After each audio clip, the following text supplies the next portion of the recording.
All right. Does that mean we're live? We're going?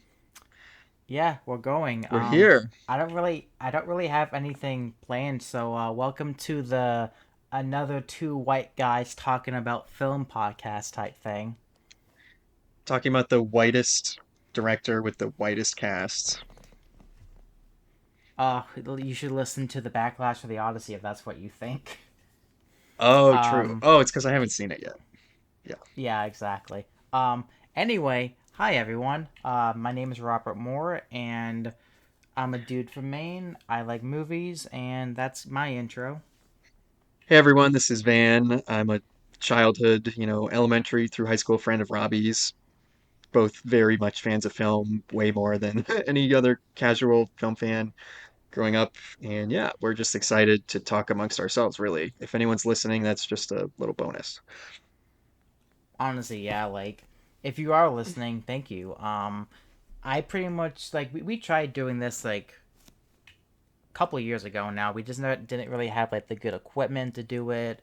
A lot of stuff that like I wanted to do, I just wasn't watching enough of the film. So with the Odyssey coming out, and Van and I being, I'd say, pretty big Christopher Nolan fans, it just kind of felt like a yeah, let's just do like a top tier, like what our favorite Christopher Nolan films are. Format's going to be via letterbox. We're just going to be doing a top four. It's not ranking his entire filmography or anything. That would take a very long time, and I don't want this to be like a 3 hour episode. So we're just going to focus on our top four Christopher Nolan films. Before we really get started, Van, do you have anything you want to say, like background with Christopher Nolan, your experience with his films, etc.? Yeah, I think it would be a good idea to talk about like our introduction to Nolan a little bit, and then how do we feel about him in general, having both of us just sort of completed this rewatch. And then we're in kind of a weird spot because you've seen the Odyssey, I'm seeing it tomorrow. I guess we could just sort of Yep. table any discussion about the Odyssey, but I would say um I didn't include the Odyssey in even if well, I have seen it obviously, but I'm not including it in my ranking just because Van hasn't seen it. It's also a film that I've seen one time, and with most of the Christopher Nolan films I've seen them multiple times. Some of them probably more times than I can count at this point. So one viewing experience just didn't seem right to compare it to everything else, which I've seen at least maybe 3 4 times at the minimum. So yeah, I'm sure we could talk about the Odyssey in another on another subject of video 2026. But yeah. anyway, it's a super exciting time for Nolan. Obviously, I think it's debatable if Oppenheimer is his best movie, but it's definitely was the peak of his career as far as recognition and then ability to get sort of like a fuck you blank check budget to do whatever he wants. So it's pretty interesting that he chose to do the Odyssey with that. Um, I guess he figured like the amount of practical effects he would want. I know there's like practical monsters and he's making like practical water cyclones and um, massive scale battles. I guess he just figured now is the it's time to do it, it. it's literally insane when you watch it. It's insane what he does in the Odyssey. But um, for me, like background with Nolan, like Spielberg was definitely like my introduction for like wanting to make films and stuff. And a lot of his like films growing up, like Jurassic Park and Jaws, was kind of the stuff that made me want to go, oh, I really like movies and stuff. And the other filmmaker that was on the same level as a Spielberg, that was like a very like formative director, was Christopher Nolan. Like middle school, high school stuff like Inception, The Dark Knight, Interstellar, all that stuff. I was absolutely obsessed with. He was probably my favorite filmmaker behind Spielberg during that time. And then towards like the beginning of the 2020s, maybe end of 2010s, I kind of fell out of love with him because I was very kind of lukewarm to Dunkirk. Tenet, it's definitely a movie he made. And so I was like, I don't know if I really like Nolan as much as I used to. Maybe I just like it was the crazy high of like, oh, I discovered this filmmaker that I really like and followed for a minute. But Oppenheimer came out, kind of lit that fire under my ass. I'm like, no, he's definitely like a top 10 filmmaker for me. Like I love many of his films. And we'll definitely talk about the ones that I love the most. But I think he has one of the most interesting filmographies out there. Whether or not the quality is always there, there's always something about the craftsmanship that you can't deny with his attention to detail, with practical effects over CGI. He makes these, like, more intellectually based blockbusters that actually has people think a little bit more. Whether you can hear them like in Tenet is, a different a different conversation to have. But he's always an interesting filmmaker to follow, whether or not the quality is at the highest peak. Like, as far as like filmmakers working today, like, he's definitely like the guy. Maybe he's not my favorite like current filmmaker. I'd probably put Denis Villeneuve over him for like consistency, but I think Nolan's highs outweigh Denis Villeneuve's highs for me just a little bit more. But as far as like, oh, if a filmmaker announces a movie today, who am I going to be most excited for? It's probably going to be Christopher Nolan because he just keeps setting the bar so high each time, at least for me anyway. So, I think he must be the number one director in Hollywood as far as if you just had to assume that any random person off the street would enjoy his next movie. Like, or even know his name. Like, most people couldn't tell you who directed X, Y, and Z. People know Christopher Nolan's name, and that's insane to think about. yeah.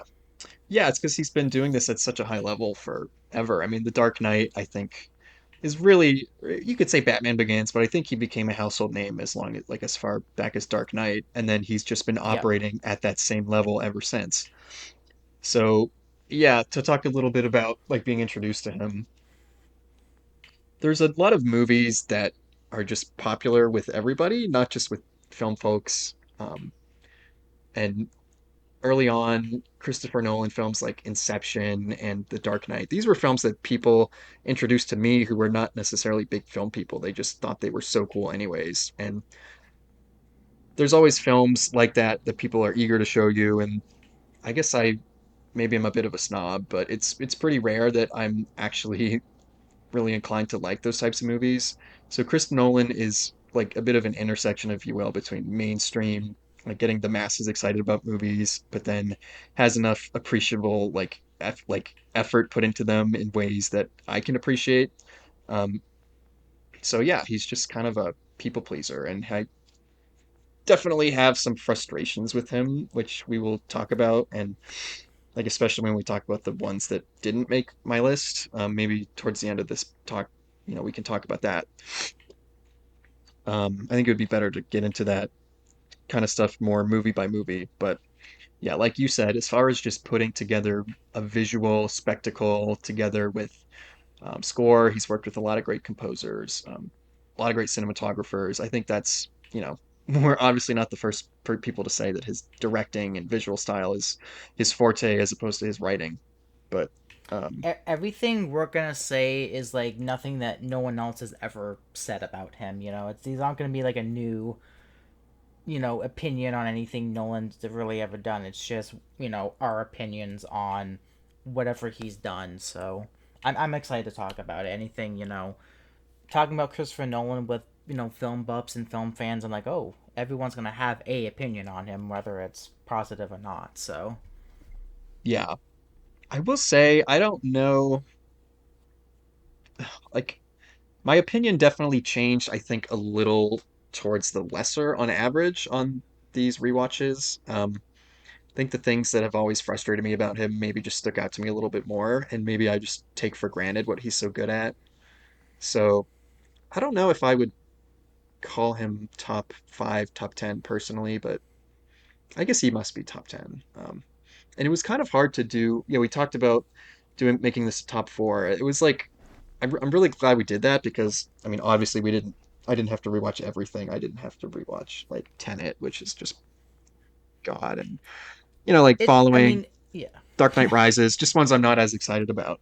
But it's also a small enough number that it forced me to make some tough choices. Like my number one Mm-hmm. film was always going to be my number one, but basically two through six on my personal rankings are packed really tightly together. So it was not super easy to make these decisions. And I think you might be a little surprised by what I end up picking. Oh, I'm excited. Like I had five that I was really going back and forth with, and one of them I didn't rewatch just because I knew the film that I was going to rewatch yesterday, I would get more out of as far as a story character perspective. So there was one I left off, but like again, like those probably could have been interchanged for me. So I just went with okay, which story am I more taken by? So I kind of had the big five going into this. So Yeah. I think the way we can go about this is we'll just do four, three, two, one. Van, I'll let you go first, just because I came up with the idea and you're technically the guest on here. So you'll do your four, I'll do my four. You'll do your three, and if your four just happens to be like my number one, we'll just talk about the movie regardless. We won't wait or anything. It's just whatever it Hmm. lands, it lands. What would you say about like if my four is your one, we do wait till you're one, just to sort of save whoever's favorite towards the end, right? Yeah, sure. Yeah, we can also do that. Okay. I wonder if this will So, surprise you. So my all right. number four, all right, no turning back now. I'm gonna pick The Prestige as my number four. Uh, That is also my number four. oh, how about that? There we go. So yeah, so I think this something that will be a theme is that I think oftentimes Nolan's characters feel like they're more just vessels to tell his, machinating, scheming, weird, twisty plot devices that he likes to do more so than they feel like real people.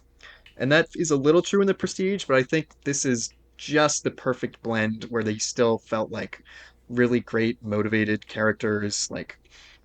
I just feel excited watching the characters in The Prestige. I can tell what they're rooting for. I can see like the traumas that they've been through. And this is always true with Nolan characters, but for some reason it just felt a little more real with The Prestige. So okay, what is The Prestige about? You have these two essentially rival dueling magicians. I can't, maybe you can help me out. I can't remember their names, but it's just Christian Bale and Hugh Jackman. It's Alfred played by Bale and then Robert played by Hugh Jackman. And it takes place in like the late 1800s. Yeah, London, late 1800s.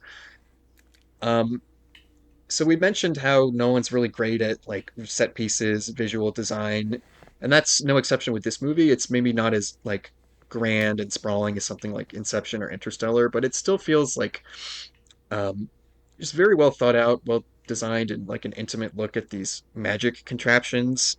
You'll see something and you really wonder how it works, and then he's like, I guess this is a credit to his production design too. Great Mm-hmm. look at all these magic apparatus look and work. Um, like I said, the story follows these two magicians. I already like forgot the names you mentioned, but they, start as sort of friends or friendly rivals, and then there's an incident where Hugh Jackman's wife is killed because Christian Bale takes a bit of a risk with this knot that he attempts to tie on her, and she drowns in the middle of a show. And then that sort of sets the stage for this very heated rivalry between them. Um, It's not gay though, that's the thing. no, it's not. Maybe that would have been the better movie. And I guess we'll just go straight into spoilers. It's interesting I to mean, the think. movie's 20 years old, so yeah, I think it's fine. Yeah, I think like the key thing to think about when rewatching this movie is like obviously the twist is that there's this assistant to Christian Bale's character who is very intentionally never shown in too much of a close up. Attention's not drawn too much to him. He's always sort of there in the background, but it's very cleverly done how he's like kind of hiding in plain sight. And of course, the twist is that that was also Christian Bale because he is twins. And there's a lot of clever things that the movie does. Uh, Once you know the twist, some of these things feel a little obvious, but I think it is a good middle ground between like just like a first time viewer would not have the twist revealed to them, but then rewatching it, they would get more out of it. So, for example, there's always this tension with Rebecca Hall, who plays the wife, girlfriend, I can't remember, of one of the twins. And it's always alternating between, there's some scenes where you can tell he's really into her, he's taking her seriously. I think the line is like, "Oh, I love you, and today I mean it." And then there's other Mm-hmm. times where he's just being a little rude or he's being a little too flirtatious with Scarlett Johansson and Rebecca Hall's getting angry and he says like, "Oh, I just, I'm not feeling it today. You wait for tomorrow," kind of thing. And um, I almost have to wonder. I was really young when I saw this for the first time. Like I was probably a little too young and stupid to have figured that twist out. So what do you think? Do you think like if we'd watched this now for the first time, would we have like at what point would we have realized the twist? It's interesting because like it is very obvious when you watch the film, knowing it's like the Sixth Sense. Like it's pretty obvious when you know the twist and the little like nuggets of information that were given, but it's so well done because I think it's so obvious, but he never draws attention to it. Yeah, yeah, So it's one of those. It's he finds that like perfect balance of this like. I mean, the movie as a whole, because it's told non-linearly, is a very good puzzle box where you're like figuring out pieces of information going back and forth between like multiple different timelines with like where Hugh Jackman is at times, where Christian Bale is at times, what Michael Caine is doing at times, and all of it just really comes together really well. As far as like when I would have figured out the twist, I don't know. I think the great thing about my rewatch, I think this is the third time I've seen it. Even watching it the third time, Bale plays both roles so subtly, and like each of them has their own little like nuances where like, it is kind of difficult to pick out exactly when like what twin you're dealing with unless he's directly interacting with Scarlett Johansson or Rebecca Hall. When he's interacting against Hugh Jackman, it's like pulling, pulling teeth trying to figure out which one it is. And I think that just goes to show how great Bale is. Like this is up there for like one of his best performances, along with Hugh Jackman. Honestly, like I don't think Hugh Jackman gets enough credit. I know Bale has like the showier role because he plays two characters, but like Hugh Jackman really delivers in this film. I think this was kind of like the first big like dramatic role he had that wasn't just like playing Wolverine. So people kind of realize, oh, Hugh Jackman can like actually really act, and he brings the intensity. He brings that like obsessive nature and all of those like the film goes in like some pretty dark directions, especially in like the latter half. And that's also a testament to how good the writing is for both of these characters too. So like Nolan isn't afraid to like pull punches with like the really fucked up things these characters do to one another and how they don't care at the end of the day. So you're just watching these like two like toxic masculine guys basically duking it out, not caring about how they destroy not only their lives but the lives of the people around them because they just have to outperform one another. So like even though it's like a pretty simple film in that manner, it's the way that it's told with the structure and how well like realized the characters are that really make me just gravitate towards this one more so than like some of the other Nolan films that we probably won't get into, but I think this is probably this is probably like top 3 as far as like his overall like character and his like how well realized they are and written. Obviously not top 3 favorite film, but I'm always find myself captivated with the Prestige and the way that the story unfolds. By the end, it's just kind of like one of those damn. That felt like an actual like experience type thing. yeah. I'm glad you mentioned how great Hugh Jackman is in this. I had kind of forgotten. This has got to be like a top three Hugh Jackman performance. I love the Honestly, I might way. say it's his best. I think I'd go Prisoner still, but I like the way Oh yeah. he, yeah, just like his happiness and his like lovey nature with his wife turned on a dime when she dies, turning into this like enraged, vindictive, and obsessive guy. This, I guess, does fall under, I'd call it a bit of a trope now, the obsessed artist, but I think at the time this came out, it was, like you have Black Swan and Whiplash, and these things keep coming out, and I'm a sucker for all of them. But The Oh Prestige yeah. is, I like how it adds like like they're really peers, the two rivals. And going back to the twin thing, I love how like Hugh Jackman just cannot get over the fact how there's this one trick where Christian Bale is standing in a closet, bounces the ball across the room, and he comes out of the second closet and catches it. And Yep. it's again just right there in plain sight because I think someone, either Michael Caine or Scarlett Johansson, suggests like, I mean, hey, like the only way he could possibly literally ever do that is if he just has like a twin, like a double.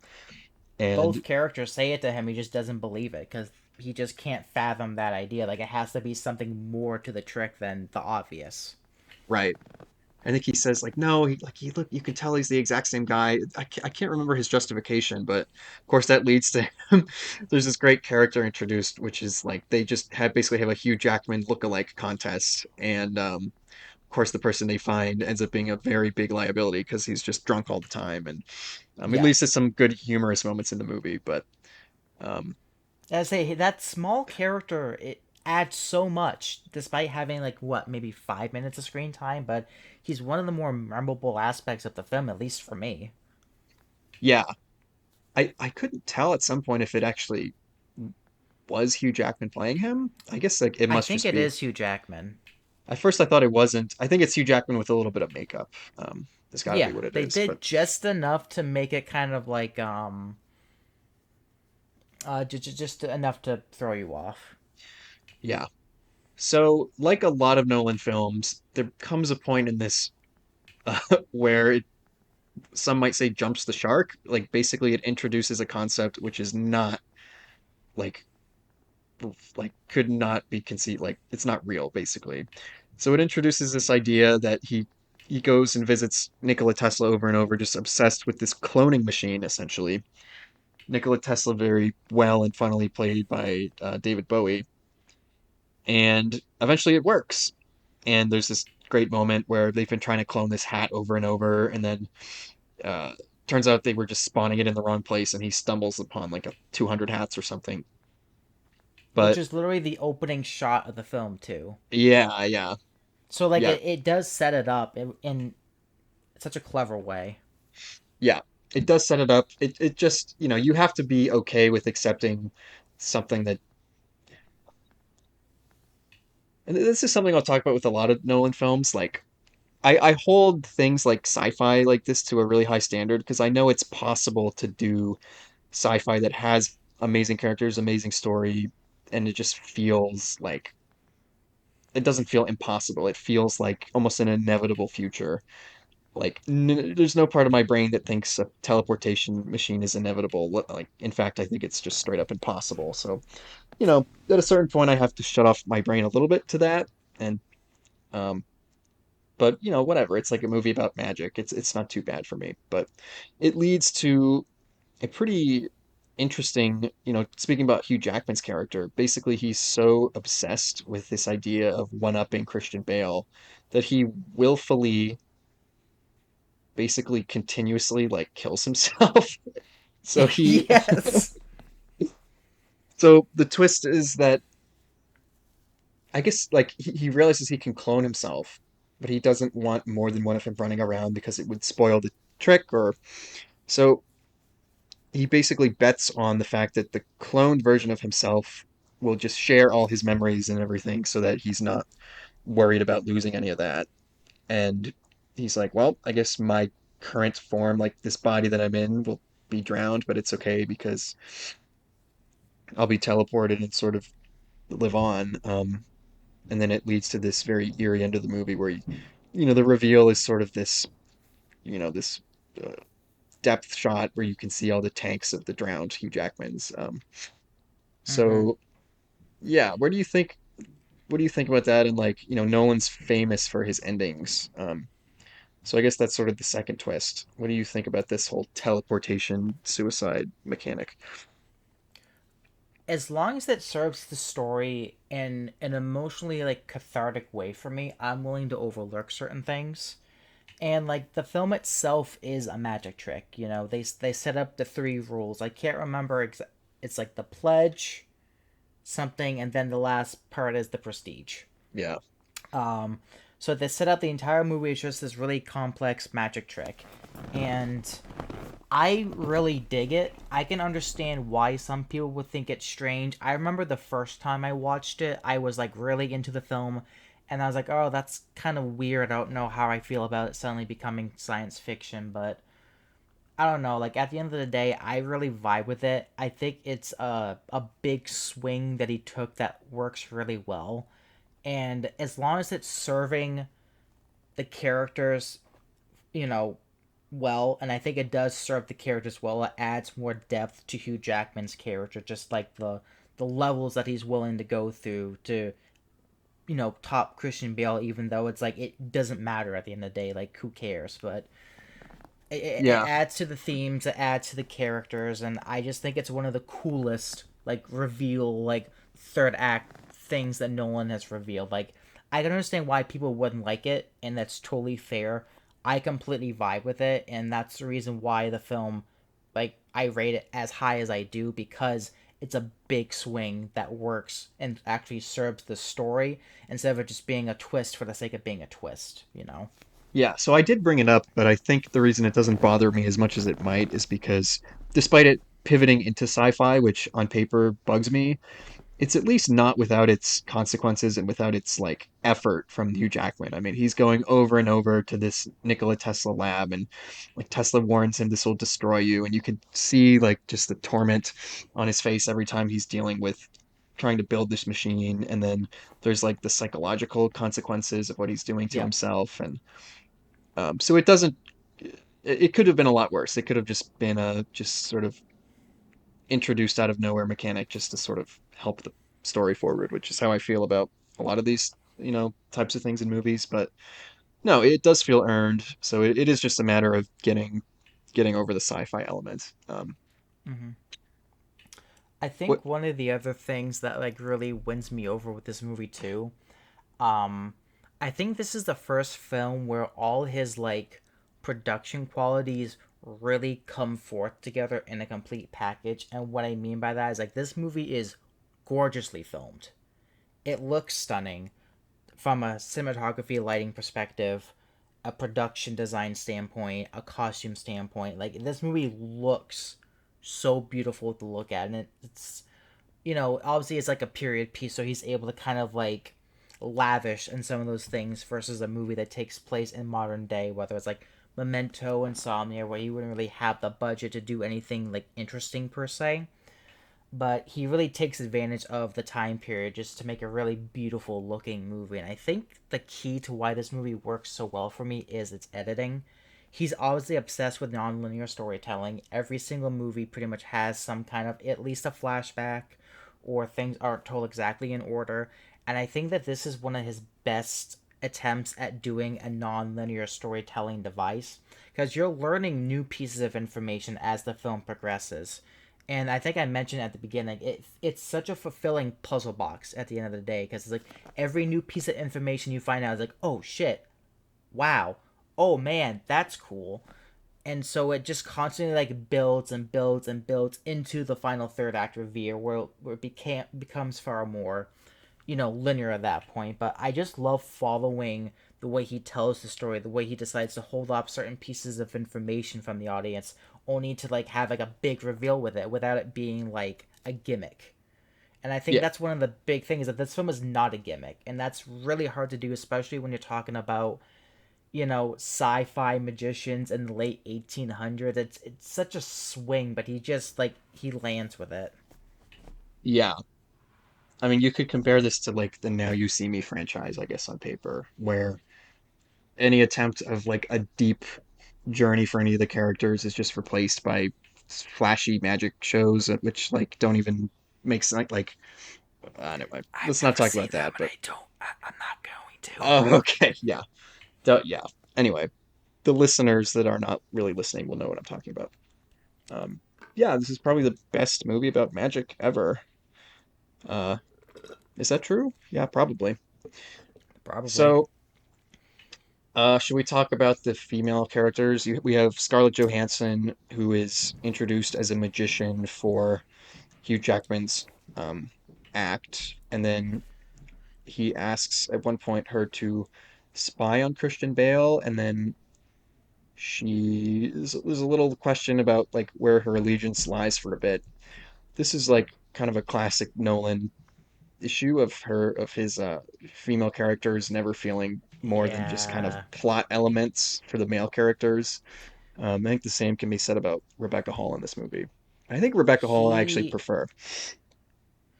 the thing with the two female characters is that they're both well acted, especially from Rebecca Hall. She has a bit more to chew on as far as like story and dialogue and motivations go.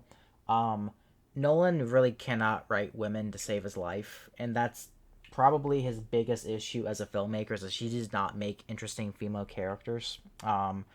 Tenet is probably the best he got, and that is not a high bar to say because she's literally just a mom who wants to save her daughter. That's like, oh, that's the best he could probably do at this point. Actually, you haven't seen the Odyssey, so I'll save off on that. But yeah, no, his female characters are often written pretty poor. They're not interesting. The Rebecca Hall character really is only saved by the fact that Rebecca Hall is really good in the role. And Yes. Scarlett Johansson, I think, had the potential to be a really interesting character, but he just doesn't do much with her. And I know the film ultimately is about the rivalry and the tension between Christian Bale and Hugh Jackman. That is the point of the film, but he could have probably done a little bit more with the female characters, and it is a bit of a letdown because, like I said, they're both really good, and they do technically serve the story as they need to, but they could have been written way better, and that's really the only big issue with this film for me. Like I would give this a 4.5 out of 5. I really love this film, but if the female characters had just been written a tiny bit better, I don't know, maybe not a 5 out of 5, but I would probably make a case for a 5 out of 5. Yeah, I think that's fair. Um, I do also want to say, I think in general, I think Nolan's twists are often like even for a first watch, I think like at the moment the plot twist is revealed, they're often hammered in a little too far home. There's usually one more cut showing like reminding the audience of something than there needs to be. Um, Yeah, and that's I don't exactly remember like what that cut was, but I definitely remember having that feeling watching sort of the reveal about the Christian Bale thing, the twin reveal. yeah. There's a couple of different shots in there. Yeah. But, despite that complaint, I still like that montage a lot where it shows all the effort they went to making themselves look the same, like when they cut off one of their fingers and Mm-hmm. everything else they did I to mean, look it's identical. as far as like Christopher Nolan exposition, this is still way better than a lot of his exposition dump. So I'll take that as a big win. I also just want to say this is also co-written by his brother Jonathan Nolan. And Yeah, I don't remember if we talked about this, but my read is that all of his best screenplays are the ones co-written by Jonathan Nolan, which I mean that's valid. and you say like he can't write female characters. There's some movies when I just think like he just can't write characters, period. He'll at Like, least give the men a bit more like motivation. Is like what I'm saying. Like yeah, yeah, yeah. Right. Like he struggles with dialogue in general, but at least like he picks the males as the ones with the drives and the like it's motivations and the it's character the arcs that sort of it's pull like them the through. what's a cliche of tell that to Nolan's dead wife. It's like how can we give this character motivation? Dead wife. Damn it, you're right. Yeah, I Is hadn't it? heard that, I but I that's right on the money. Yeah. I mean Memento, The Prestige, Inception, Inception. Technically The Dark Knight Rises with Rachel. Interstellar. Um, Interstellar. Like Nolan loves to kill off the wives. So Then he doesn't have to like write dialogue for them, right? yeah. Um, Anyway, is there anything you want to say about the Prestige that we haven't said already? Or are you ready to move on to the next one? um, I think I'm about ready. Yeah, just to wrap it up. Um, you know, great story, great, you mentioned the structure. It really is cleverly constructed. The way the information is revealed and when, even if I think it's clunky at points and maybe a little too handholdy, it is like you could tell that was an intentional choice. It does feel like I'm sure he spent a lot of both of them spent a lot of time sort of ironing out the story structure. Yeah, great production design. I love. There's some like Mm-hmm. really nice technical effects. There's like a lot of these magic tricks are done live in camera in one take, where there is Yep. clearly great coordination.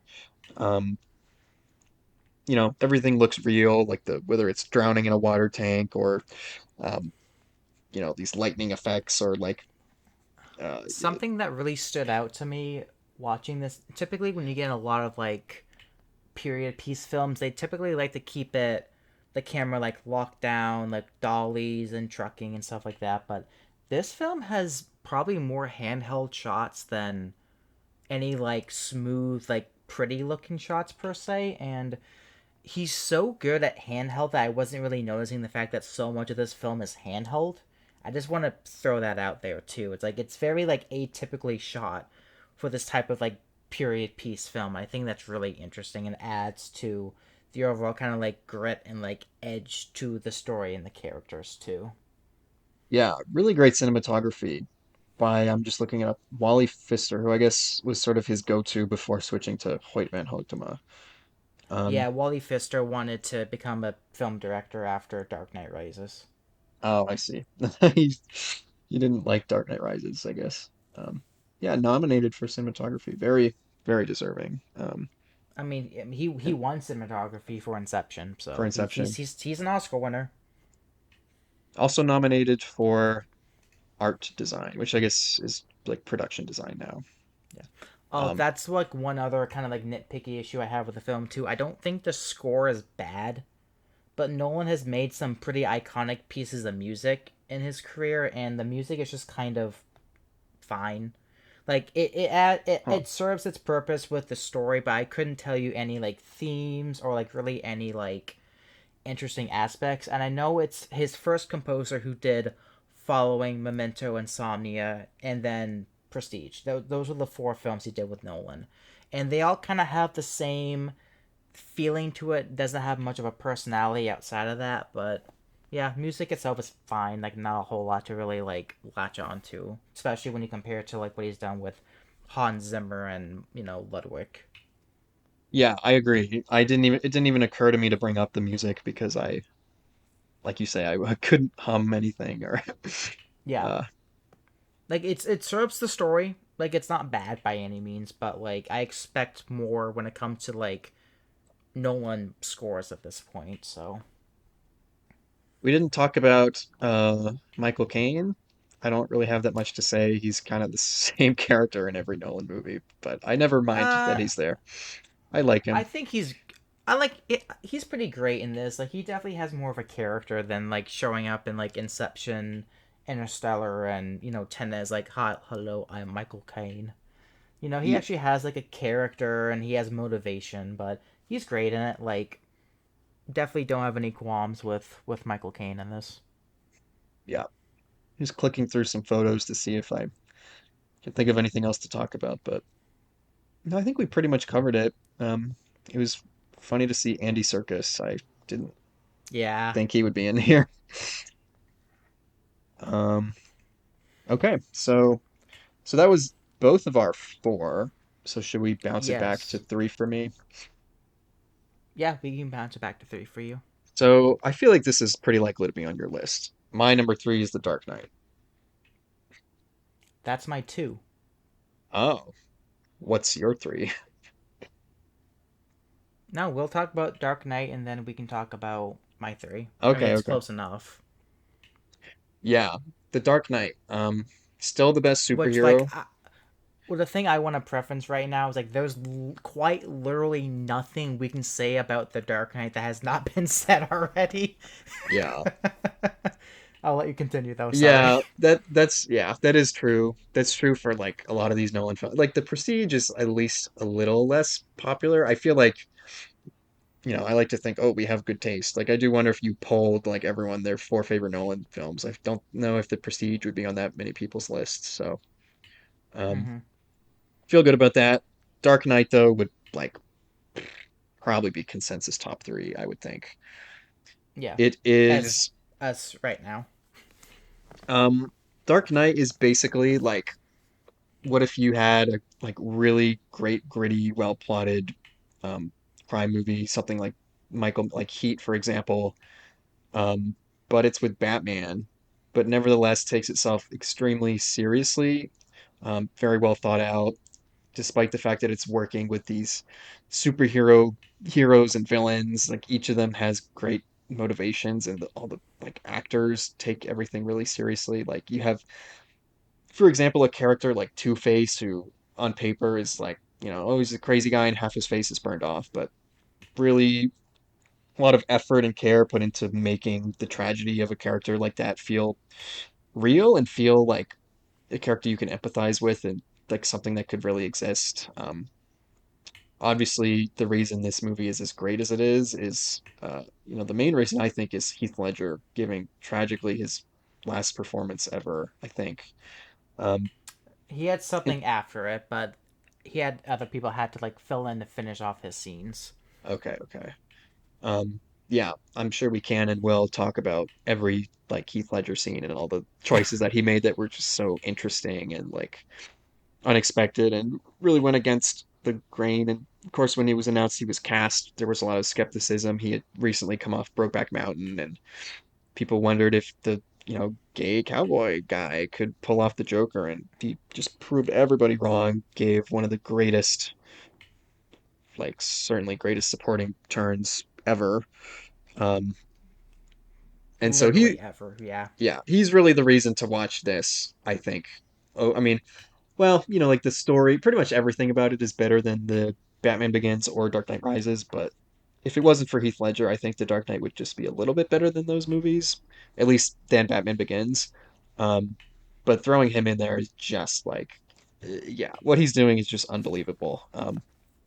But yeah, we can get more, to him later. It's just a really great ensemble overall. You have a lot of actors that would go on to sort of become Nolan staples. You have really fun Gary Oldman performance as Commissioner Gordon.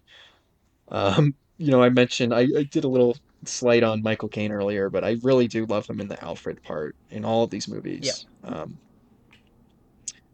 Cillian Murphy, I think, actually, is he in this? I think he's in a little bit in the He is. beginning. You know, He's in it for like 2 minutes. I'll mention him anyway. Just whatever he's doing in the whole trilogy, I think is worth mentioning. I really enjoyed him as Harry Crane, I think it is. There's a recast for Rachel. I don't really have strong Thank thoughts. God. I I do. Thank God. You're a Katie Holmes hater. I don't. I I'll let you talk and then I'll get into.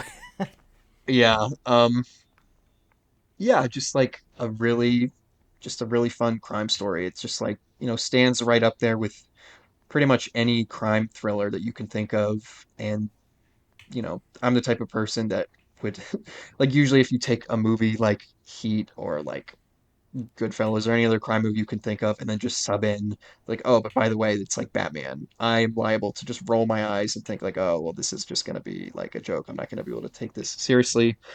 But Christopher Nolan, he just like makes, like I said, he's just able to take everything going on in this movie with just an like a layer of credibility that you wouldn't expect, and it's partly the writing, partly just I mean, the direction in this is unbelievable. Um, Yeah. like the chase scene, I really wish I'd seen that in IMAX. Of course, that's is often referred, by people as one of their favorite IMAX experiences. Mm-hmm. Um, yeah, I guess I'll let you go. I have, while I collect some more thoughts here. If I was like, obviously this is like my number two. Like, this is my favorite Christopher Nolan film, bar none. This is my favorite. Any day of the week, if someone was like, "Hey, do you want to watch The Dark Knight today?" The thing I'm gonna say is, "You son of a bitch, I'm in." Um, I can watch this movie pretty much anytime. It's the best comic book movie ever made. It's the best Batman movie ever made. I would argue it's the best blockbuster of the 21st century by a landslide. Um, Everything about this film at this point is legitimately iconic, and it's strange to think that The Dark Knight is a legitimate classic.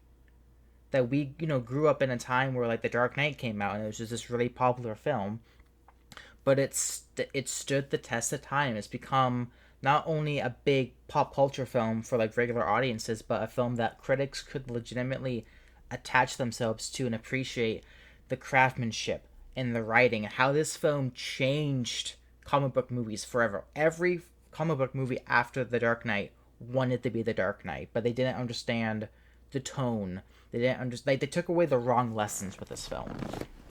Um, it's like the ensemble is so good. Every single actor plays their parts perfectly, and it's like Heath Ledger's Joker, he's only in the movie for maybe like 22 minutes. Gary Oldman's only in the movie for like 19 minutes. Aaron Eckhart, who doesn't get enough credit for how good he is as Harvey Dent, has like maybe like 17. Like the film finds ways to put every single actor in the scene that they're needed, and it just flows. Like I think in my Letterboxd review when I rewatched it, this is legitimately I think the best paced 2.5 hour long film ever. There isn't a single moment that's dull, that's boring. The movie just constantly keeps you on edge. Every single scene is interesting. Whether it's the amazing car chase about halfway through this film, which like to this day still gives me chills and makes me feel like a kid again experiencing that for the first time. Because like I said, this was a huge formative movie for me growing up that made me love film, that made me look at the filmmaking aspect and be like, oh damn, I would love to make something like that one day. Um, and it's like not only just that, but like the Hans Zimmer's music, of course, is great. The main Dark Knight theme, it takes everything that was good about Batman Begins, but just takes it to the absolute next level. Um, and like it's a cliche to talk about Heath Ledger's performance as the Joker because quite literally every single scene and pretty much every single line of dialogue is iconic. People can quote pretty much any line he has, and you're gonna know exactly what the scene is. You're gonna know the context. I would make an argument it might be the best supporting performance of all time in terms of an actor coming into a movie, stealing it from everyone else and making it their own. And it's a pretty iconic character. The Joker is maybe the most famous, supervillain in all of like media. And for him to take that big of a character, make it his own to where it feels like a real tangible psychopath. And I think that's the other thing that's great about the performance too is like he is genuinely unnerving and terrifying, but oh my god, he's so fucking funny. And that's the thing about the Dark Knight too is people are like, oh, it's like it's dark and gritty and like it has jokes in it, it has funny bits in it. And something that I think you said at the beginning was the film like takes itself seriously. It's trying to be like realistic. It does to an extent. Like it takes comic book characters and puts them in like a real world setting, but it's still goofy and over the top. Like it's not much different from a comic book itself. Like people like to think that this is the most realistic movie ever made and like it's so grounded in reality, but it has silly goofy moments, but I'm never thinking about oh that's a silly goofy moment because it's still a comic book movie. It's still having fun in that realm that is a comic book movie and it's the best to ever do it. I'm sure we can talk about this movie for a long time. I'm gonna. The last thing I'll say is Maggie Gyllenhaal is significantly better than Katie Holmes. Rachel as a character is fine. She's not amazing by any means, but Katie Holmes' performance in Batman Begins is not great in my opinion. And not saying that Maggie Gyllenhaal has better like material to work off with, but she is a significantly better actress. And so her scenes interacting with Aaron Eckhart and having better chemistry with Christian Bale, this has so much more weight to it that makes me actually care about her as a character. It tricks me into thinking, oh man, I actually like Rachel. I'm like, she's still like a whatever character, but they still found a way to integrate her really well within the story. Yeah, it's interesting. I've always been pretty apathetic on the whole Katie Holmes versus Maggie Gyllenhaal thing. I guess, like, if I had to pick, I do think Maggie Gyllenhaal's better. And I think it's important that she was better because I don't even really remember what Katie Holmes had to do in Batman Begins, but it is so important that there is that chemistry established with Aaron Eckhart and Maggie Gyllenhaal so that fire explosion whole sequence really works emotionally, which it does. It Um, does, it really does. yeah. Um, is it the case that like the Joker basically told Batman the opposite of where they both were, so he planned on getting Rachel? That was like always a Yep. little unclear to me. Okay. That's like what I It what I was, yeah. thought. Well, that's I also want to like go into the whole like oh this film is so gritty and realistic and like something that you can poke holes in is like yeah he has these big master plans and when you break them down they're really fucking dumb. So many things have to happen in such a very specific way for it to work. But again, because it's in a comic book movie skin, it doesn't bother me because like it's just the Joker doing Joker things. Yeah. So I think that's why it works for me because it's like yeah, it's I wouldn't want the Joker to make a plan that isn't over the top and doesn't involve like very theatrical type elements to spice it up. Like no, I want him to be hammy. I want him to do something absurd. That's the fun of watching the Joker on screen or reading the Joker in on the page. Yeah. I guess what I meant more is there's no like sci-fi happening, which I guess that could be true of like Joker, but like it's just like doesn't share any of the same thrills, at least for me, that this movie does. Yeah, I just man, Heath Ledger in this is just real. What's your favorite like moment for him? I think I think So, for me the like the whole pencil scene, the pencil trick scene, just that introduction is just I hmm think that's just top for me.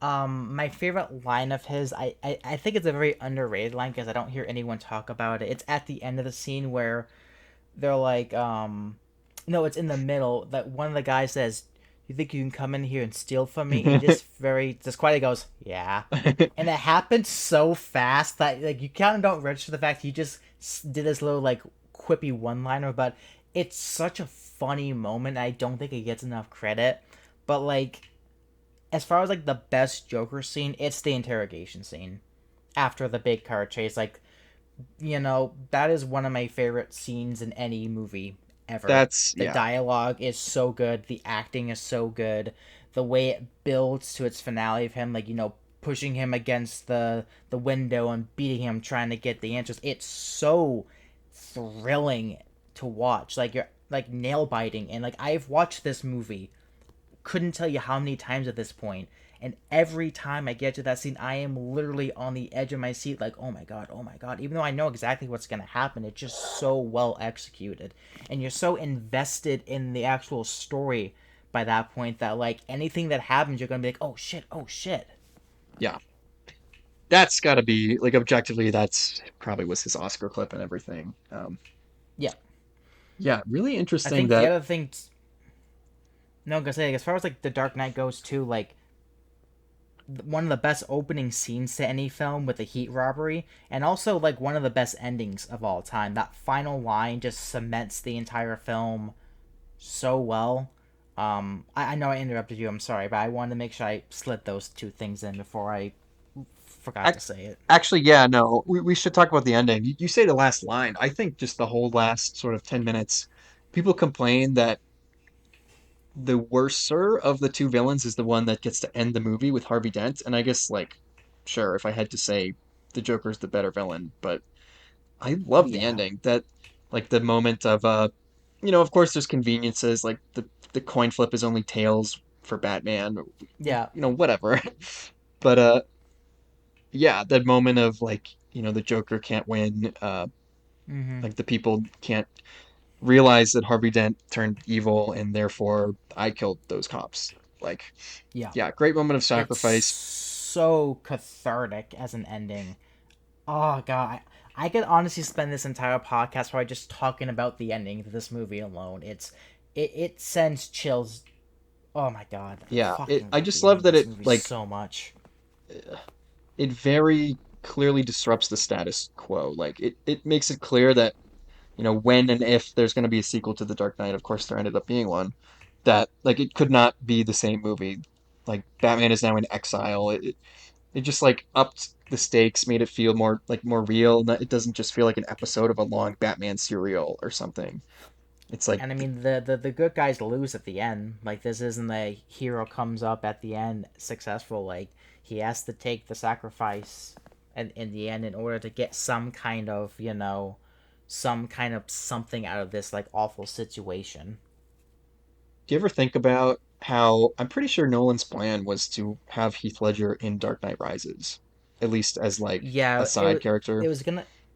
I think he was gonna use him like Hannibal Lecter. Like he visits him in a jail, and Heath Ledger kind of like tells him about Bane. Bane. He like knows about Bane and stuff like that.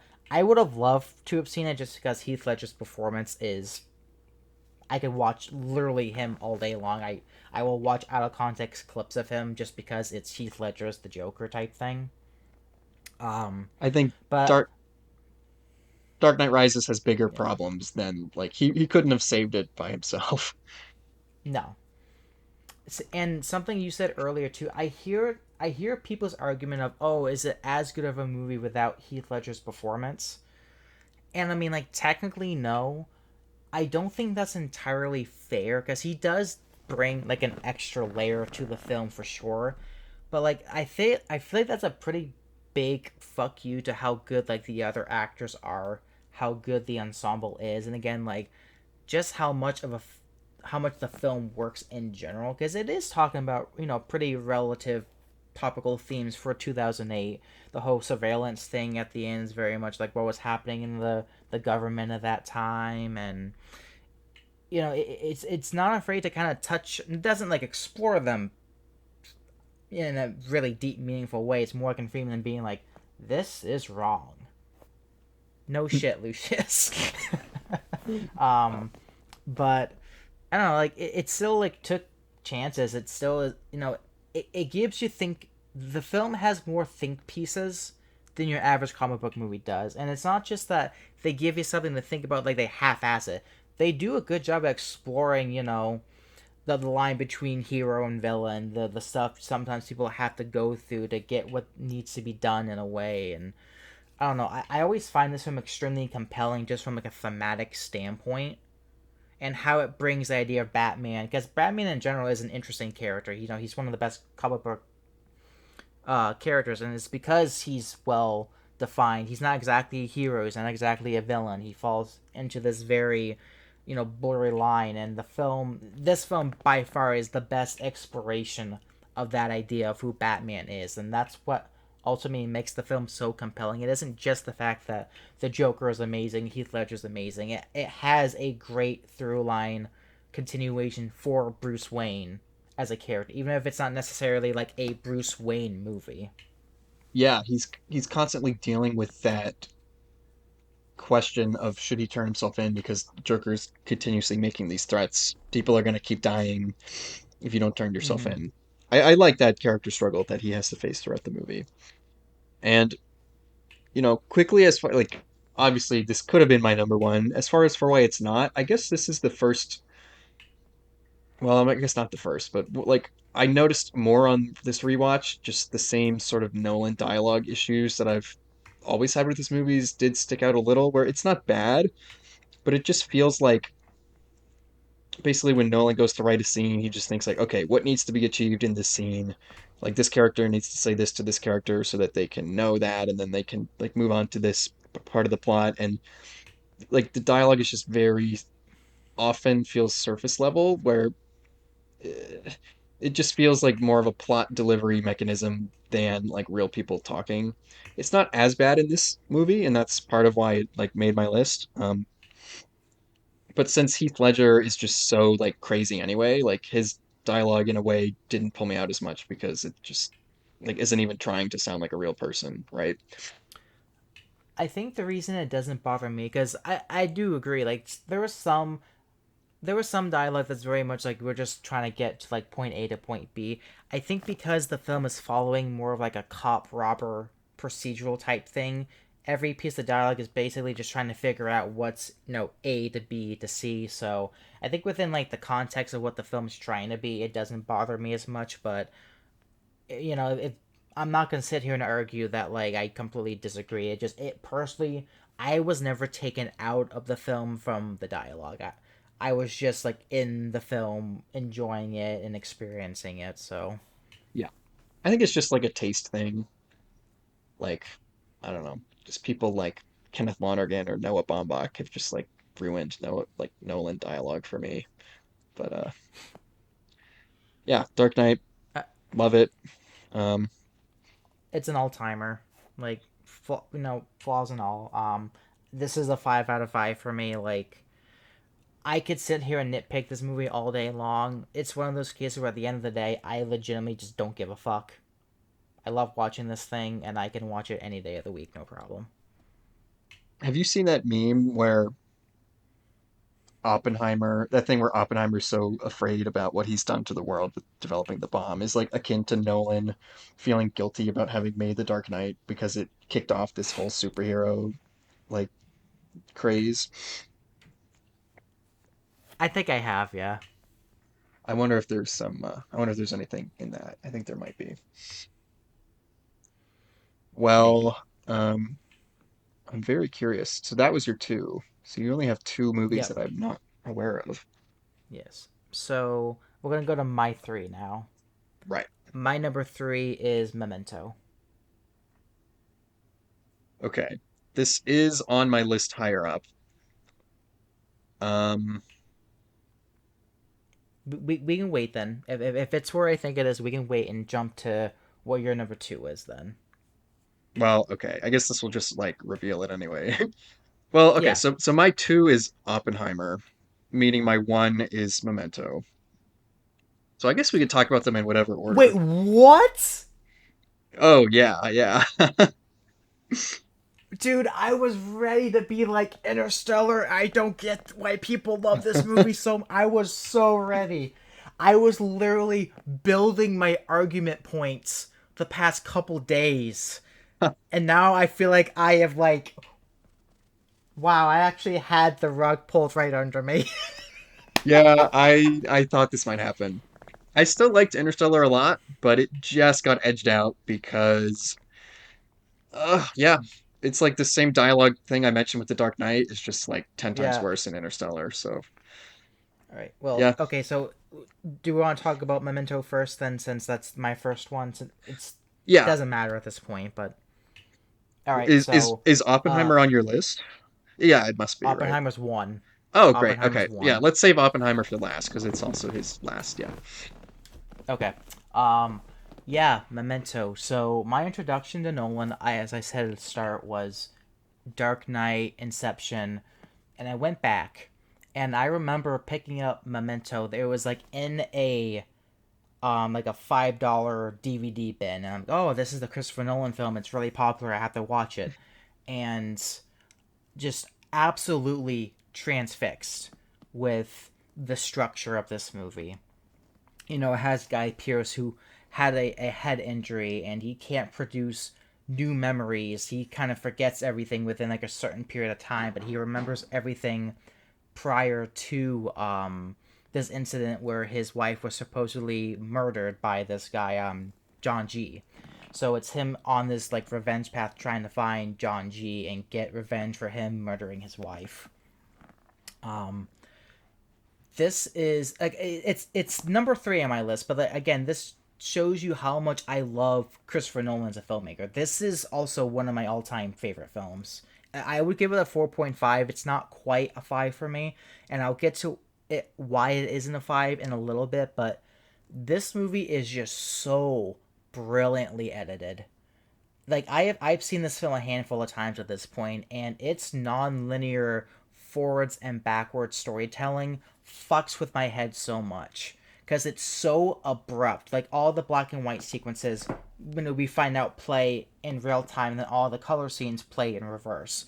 So like the structure of this movie alone is already unique enough as is, in the way that Nolan reveals certain pieces of information and how um Guy Pearce is like also kind of following along, but we're really put into the perspective of a guy that can't produce any new memories, so we have that same jarring effect when the film just suddenly slaps you back and forth between two different things happening and the way they slowly converge into one another. It's such a well thought out, edited, written film, and it's one of his best character pieces too. It is such a damn shame that he has not worked with Guy Pearce since. And I don't know if you know this, but Warner Brothers blocked him from working with Guy Pearce. Really? There was an executive who did not like Guy Pearce at Warner Bros. Because Nolan wanted to cast Guy Pearce as Ra's al Ghul in Batman Begins, and he wanted him to play a part in The Prestige. So he had two films lined up with Guy Pearce in mind, but because the Warner Brothers, that one executive blocked him, he wasn't able to work with Guy Pearce, and it's such a shame because Guy Pearce is like maybe the most underrated performance in any Nolan film, he is so good the way he delivers the lines, like so rapid fire quick, just like the editing. Um, and really the entire ensemble, like Carrie Ann Moss is great in this. The guy from The Matrix, I can never remember his name, Joe Johnny something. Pants. Yeah, Johnny Pants. Well, that's it. It's like Also, Joe Pantoliano. Pantoliano, I think. I know, but in general, the small ensemble cast is great. And in general, like this is just such a well constructed, engaging thriller that constantly has me on edge, constantly makes me want to find out the story again, even though I know the story at this point. But it doesn't take away from this how engaging and like well constructed it is. And I know a lot of people have thrown out the editing in this movie is a gimmick. It's a gimmick movie. Once you find out the twist, it doesn't matter. Like it's just not as good as in repeat viewings. And I completely disagree. Much like the Prestige, it's the pieces of information that you don't realize the first time, and as you get to piece it again on the second viewing, knowing with the direction of the film, it's just as rewarding.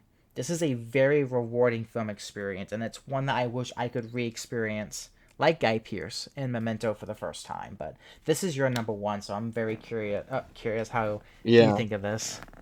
Before I start gushing, did you know that Guy Pearce hates his performance in this movie? He Yes. was like interviewed. He's like, "Yeah, I was rewatching some movies and like, God, I was so bad in Memento." It's like, what? But Hey, it's his performance, but that's insane. I guess yeah, he's like, yeah, I thought I was doing something good. I tried something really specific and it just doesn't work. I guess he's just talking about the way he chose to say everything really quickly, but I think that's just like a necessary choice for the movie. It kind of reminds me of Jake Gyllenhaal in Nightcrawler, where everyone was praising his Mm-hmm. performance, but then when he talks about it, he just says, "Well, there was this great monologue, and I really wanted the monologue to not get cut. So the way I was like, well, if I just talk really fast, then it'll be less Yeah. likely to get cut, right?" So anyway, that's funny. I do hope you know, I mean, Nolan's with Universal now, so it's strange that like if he had really been wanting to work with Guy Pearce for this long, that he wouldn't have showed up in the Odyssey or something. Um, It could be scheduling too. We don't yeah, know the yeah, behind the I'm scenes, glad but Guy Pearce is on a bit of a resurgence following his amazing Brutalist performance. yeah. So we'll see. So Memento.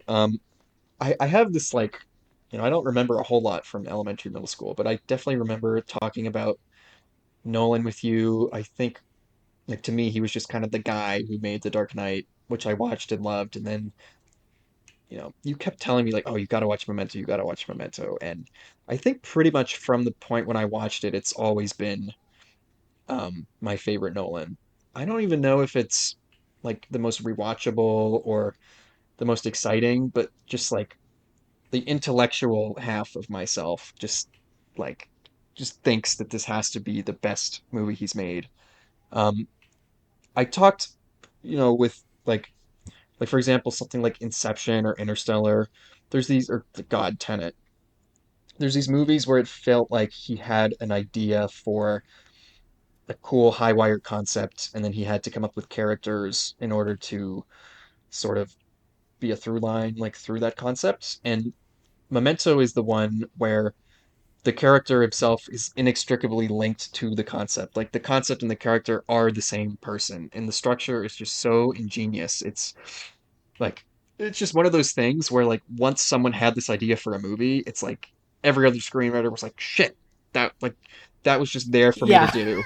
And now like no one else is like ever allowed to do this again. Or like they can, but it will just forever be a Memento ripoff. It just invented this ingenious thing of how could we put an audience in the like this isn't an original thing, but how could an audience be in the viewpoint of someone with short-term memory loss? And it's just like perfect. It's like, oh, well, if we just start from the end of the movie and then like tell it proceedingly backwards, then at any given point watching, the audience doesn't know anything different than the main character does in that moment. It's just very simple device and it leads for some like really great reveals. There's that scene where like you think that Carrie Ann Moss just got beat up and then she, comes Mm-hmm. back and tricks him into beating her up. It leads to all these great paranoia moments that we're sharing with, I think Leonard's the character's name. You never know who to trust. You're continuously thinking someone is a good person or trustworthy, and then the very next scene they are like lying to him. And then I love how he's like you know that he's depending on these notes, and then like as you see the way that like why he wrote the notes in the first place, you sort of put together that he's been on the wrong track and all this stuff. And my Mm-hmm. absolute favorite part of the movie is that amongst all this worry of everyone being untrustworthy to him, it turns out the entire movie was him just being untrustworthy for himself and just thinking like, Yeah. well, I basically have no purpose if I'm not on this hunt for my wife, so fuck it. You're a John G. You can be my John G. I love that Yeah. moment so much. It's so perfect. Um, yeah, you mentioned Joey Pants is in this movie. Fucking love him. He makes everything he's in better. He's like you know, just absolutely hilarious in this. Carrie Ann He's Moss, so over the top, and it's awesome. he is, but I don't know, he feels like a real guy. Like I feel like I know this person. Um, Yeah. Yeah. No.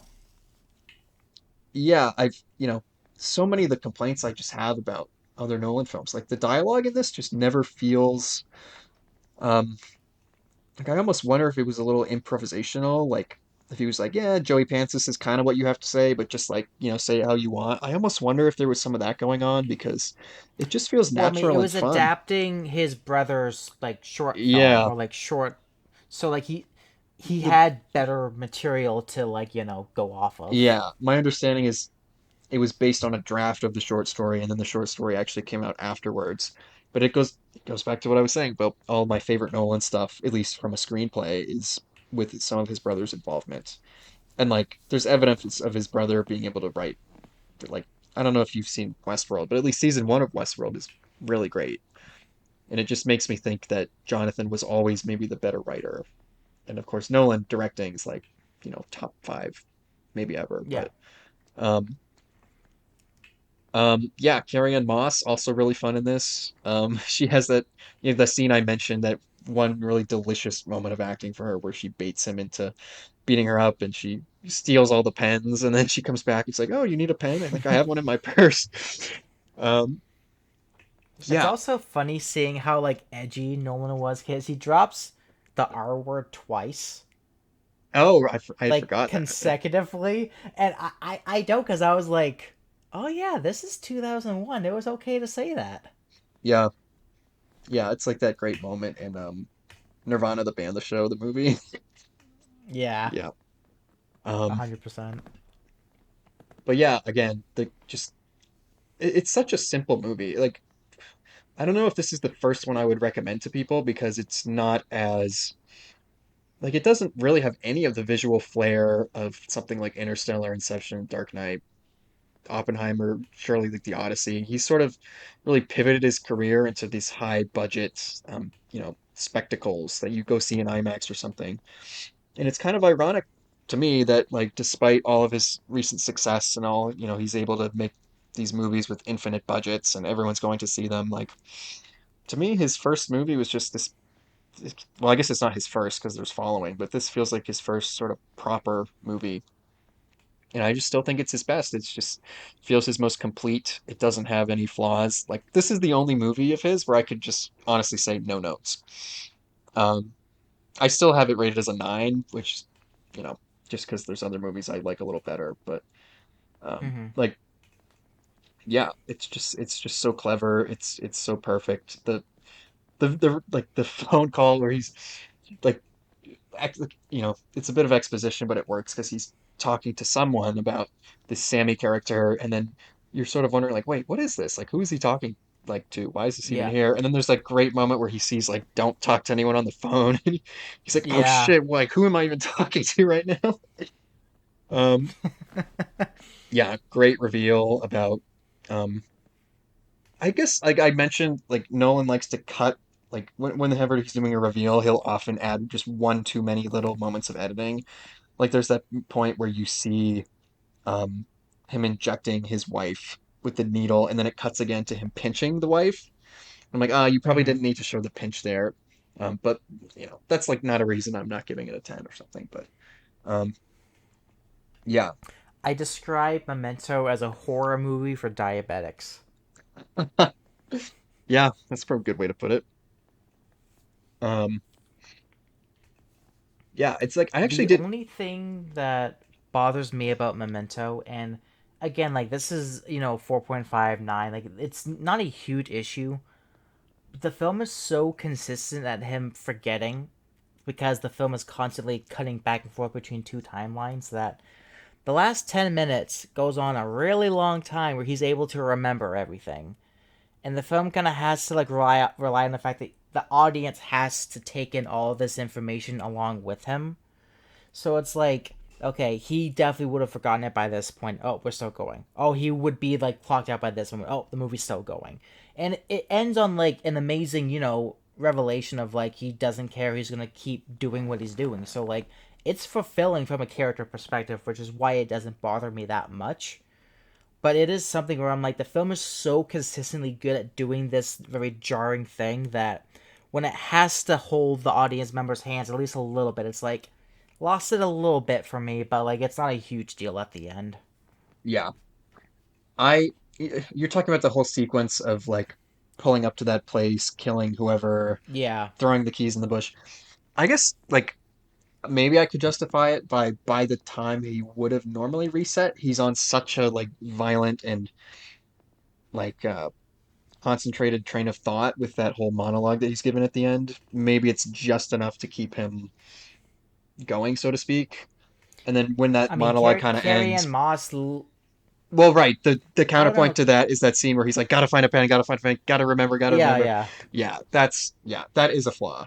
Yeah, I'll give you Or that. like he's literally running away from a guy with a gun, and he like forgets halfway through. Oh, what am I doing? Oh, I'm chasing this guy. He shoots him. Oh, he's chasing me. I wonder if his mind went from like thinking about the chase to just thinking about the fact that he's running and he's like, "Oh, I gotta like dodge these cars," and I'm like huffing and puffing and doing cardio. I could like maybe see it's that as re- it's really not a big issue. It's one of those things where like the film is like so consistently great at this one thing that when it has to just like be a little bit user friendly, like it loses a little bit of that magic for me. But again, like this is legitimately again one of my all time favorite movies, and this is like my number three in Nolan's catalog. So yeah. No, it's great. Yeah. And I don't know if this would be top four if you polled like Letterboxd, for example. Um, but yeah, to me, again, the first most just kind of simple, small story, least number of characters, but it's just hardcore well, carried by another this thing the too is concept. like he obviously doesn't have like the budget at this point, but I love the way this movie shot. A lot of the harsh lighting, it was made on like a $9 million budget, so like the creative things he has to find ways to make the camera interesting, and then again like that harder edge, harsh lighting. I think the movie looks great. It's just not like polished per se. Yeah. And the score is not one I would probably like go listen to on Spotify, for example, but it serves the movie pretty well. Yeah, It's like, it's good. It's good, but it's not like I'm gonna listen to it on its own. yeah. Um, I thought there was one more thing I was gonna say. I like that moment where the like hotel clerk admits that he was just like ripping him off the whole time. He's like, "Oh yeah, Yeah, I was charging you twice. Yeah, dude, you gotta like take that's notes like or something. Keep a one receipt." thing people like say about Nolan all the time. Like, oh, he's just this very serious filmmaker. He's like dark and edgy. I'm like, yeah, he is, but like he knows when to throw in enough of a comedic beat in there. Like he's not like so self serious where you can't laugh at anything. I think people that think Nolan is too edgy have just like not seen that many movies. I don't know. I mean, Like, maybe, but yeah, no, really I good think he's comedic, like small comedic beats throughout this. yeah. Um, yeah, it's too bad. Like, yeah, Joe Pantoliano. I wish he was in more movies. Like, get him back in a Nolan movie. Yeah, Um, I get Guy Pearce back in the Nolan movie. That's gonna be my new motto. Is like get cast Guy Pearce again, cast Guy Pearce again. yeah, and yeah, again, like I mentioned with the Prestige, there is just that moment where you kind of have to accept that it becomes a sci-fi. Like I just watching this, I never have to have that moment. It's just all a real person dealing with a real believable Mm-hmm. condition and just like geniusly told to put in his perspective. And of course that's not Yeah, enough. You still have to like come up with a compelling story, how to structure the reveals, the way he has like not only the story going backwards but the phone calls moving forward and like cleverly Once bringing us up to again, speed on the Sammy thing. tell that to Nolan's dead wife. This is when that trope started. Yep, that's where it started. I don't remember if following his dead wife. I don't really remember following. Uh, I think that there was a girlfriend that actually there might be a girlfriend that gets 86 in that. oh, I'm not like I like following. Like I appreciate it from like a no budget perspective because I make stuff with no budget. So like I'm able to at least appreciate what he does with filming on the weekend with my friends type thing because that's literally what I do when I make my short films. But anyway, that also Memento takes everything that was great about following and this perfects it.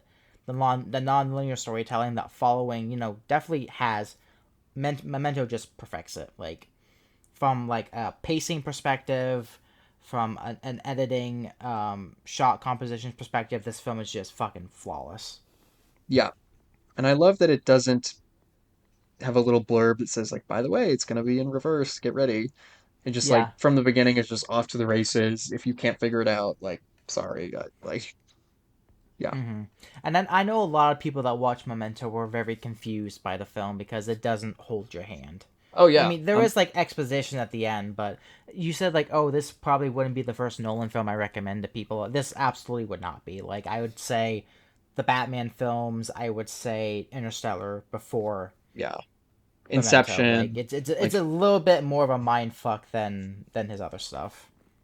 yeah, I'm sure I was confused the first time watching it. Like, there's Oh this yeah, moment towards the end where Joey Pants drops like three twists all at once, and it's like, what the heck? Like, yeah. it's almost a little too much, but it would be too much if it didn't make sense. Like, if I really sat down to think, it's like, oh no, it really does make sense. So, um, yeah, I guess that's all I need to say about this.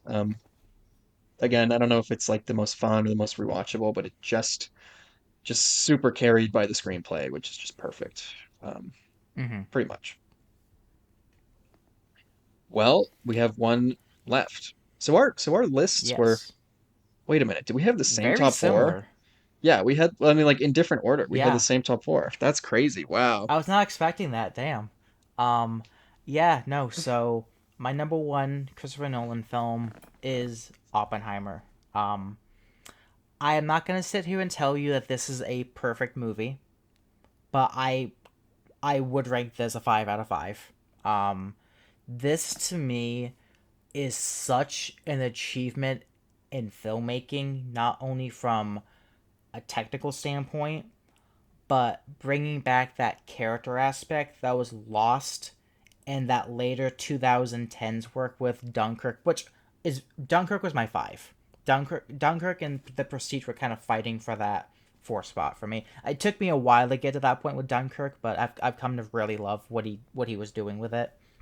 But after being disappointed with Dunkirk, being indifferent to Tenet, you know, having fallen out of love with both Interstellar and The Dark Knight Rises as I've gotten older, I'm like, like he's like tackling the life of J. Robert Oppenheim, the creator of the atomic bomb. I was like, this film really has to be like a character piece. Like it has to be. It can't just be the spectacle stuff that he's been doing for a better part of a decade.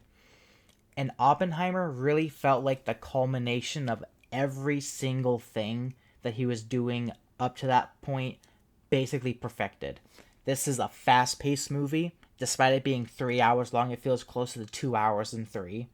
It has a large ensemble cast filled with many popular actors, but he treats them like just a regular person off the street. Some people will be in the film for literally 2 scenes and you don't see them again. And I just love the way he utilizes like Rami Malek and Florence Pugh, big names. You're just a supporting piece of my film. Sorry, fuck off. And they're happy to do it. People just want to be in a Christopher Nolan film, even if it's like to be a background extra, because he's gotten to that point. But this film is such an amazing combination of his big technical filmmaking. This film is gorgeously shot. Ludwig Göransson to me is superior of a composer with Nolan than Hans Zimmer is. I have listened to the Oppenheimer soundtrack I don't know how many times. It's one of my favorite film scores of all time. Its blending of synth driven stuff with orchestra is so gorgeous. It's so haunting. And again, like the film, if the film was just a technical marvel, I would still like it. but it has to come down to how is the characters, how is the story, and the way that he portrays Oppenheimer is so real, and it felt like a real character. He shows the gray areas in his life. He really asks you the questions of, is he this great person who created this atomic bomb that helped solve a problem, or did he cause a bigger problem? Which the film doesn't give you answers. It very much lets you interpret how you feel about Oppenheimer, even though the film does an amazing job at his arc, where he starts off as just this arrogant up and coming scientist.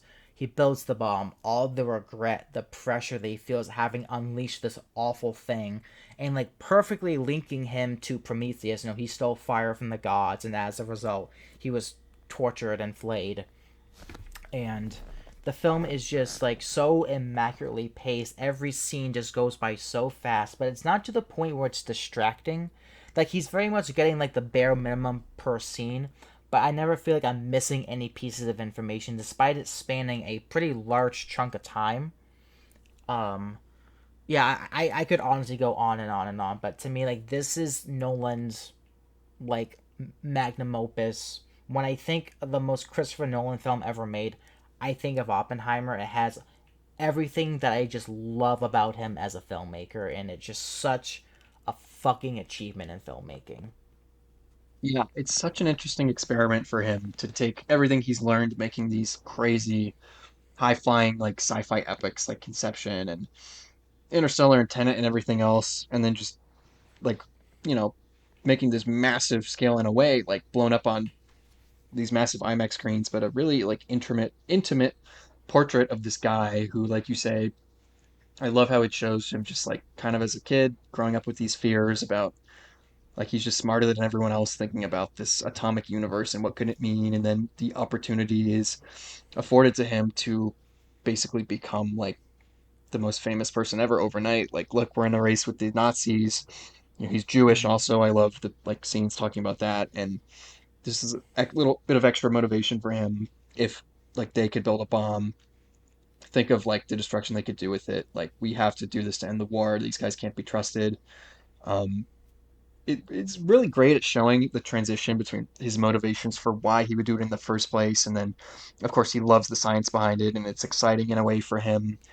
And then, like, oh, the Nazis like are out of the war, but they're still Japan. You sort of have this like moment of like, oh, should I keep doing it? And then it transitions a little bit further by the time like he's like, oh, we're so close, we might as well finish. And then by the time the bomb works, it's totally out of his hands. He doesn't approve of what Mm-hmm. happens after, and just like the guilt and regret on his face. And we have to say, I'm so happy that Killian Murphy, after years of amazing work in like, I mean, everything he's done with Nolan, everything he's done on like TV or in smaller films, just whatever he's done, it's like it was just so satisfying to see his like coronation moment, like at the Oscars and everything else, but like just to Say finally even be. Killian Murphy for me gives the performance of the decade. This is such a lived in performance that it's heartbreaking to watch, and it's like his physicality, the way he delivers the lines, his fucking eyes convey so much information where he doesn't have to say a lot. It's like they're showing you off screen the destruction of Japan when the bombs went off. And Nolan doesn't show you anything, but we just see the regret and horror in Cillian Murphy's eyes, and that's all you need to see for that moment to land. It is such a nuanced, well layered performance. It's just like, what a fucking actor, dude. Yeah. um no, he's incredible in this. I won't argue with you on top what do you say, best of the decade. I mean, that's like a strong statement, and I don't know if I'd personally put Maybe him like there, but best, maybe best, like best lead maybe best actor, Oscar winning performance. Yeah, or like I would probably go that far, but I like just don't immediately know if I'd agree, but I also can't argue. Like, I don't know off the top of my head who I would put for like, yeah, if you or anyone else said that, I would not think that's a bad opinion to have. He's just like staggering in this. He doesn't because he doesn't have a lot of really emotional scenes. It's very internalized. It's just mm-hmm. you know being a believable student up through like showing his scientific ingenuity.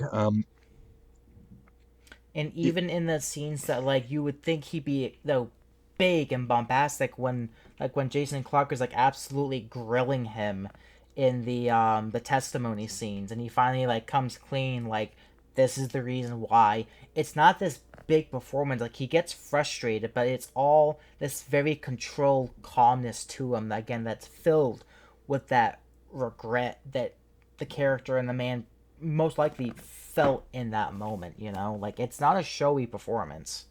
yeah, speaking of those interrogation scenes, he does a really good job changing his like mannerisms too with how he ages. Early on he'd be more quick to like fire a retort at someone or just have a little higher energy, and in the um as he gets older, he is a little more reserved, feels a little more not necessarily He's smarter, but just damaged. yeah, like, damaged, a little more cautious with how he approaches the world and everyone else he's dealing with. And it's so funny. Like, Killian is definitely the best performance in this movie, but there's like 20 performances we could talk about. Yeah. Um, I mean, Florence Pugh's in the movie for 5 minutes, but she's one of the most memorable aspects of the film to me. Her relationship with, with Oppenheimer is like, in my opinion, the heart and soul of the film. Like those like just couple scenes they have together encapsulates that character so well. And like Emily Blunt in this film, her big scene in the trial, holy shit. Like well deserved Oscar nomination for her. Matt Damon's great in this film. This is it Ben? Is it Ben or Josh Safdie? Benny. Yeah. Benny. Benny's great in the small role he has. Kenneth Branagh's great in the small. It's overwhelming how many actors are in this film that all just deliver an amazing performance, and it's never like, oh, big actor shows up and they give like this incredible monologue moment. They're just a big actor shows up, delivers the lines that he wrote, and they fuck right off, you know. Yeah.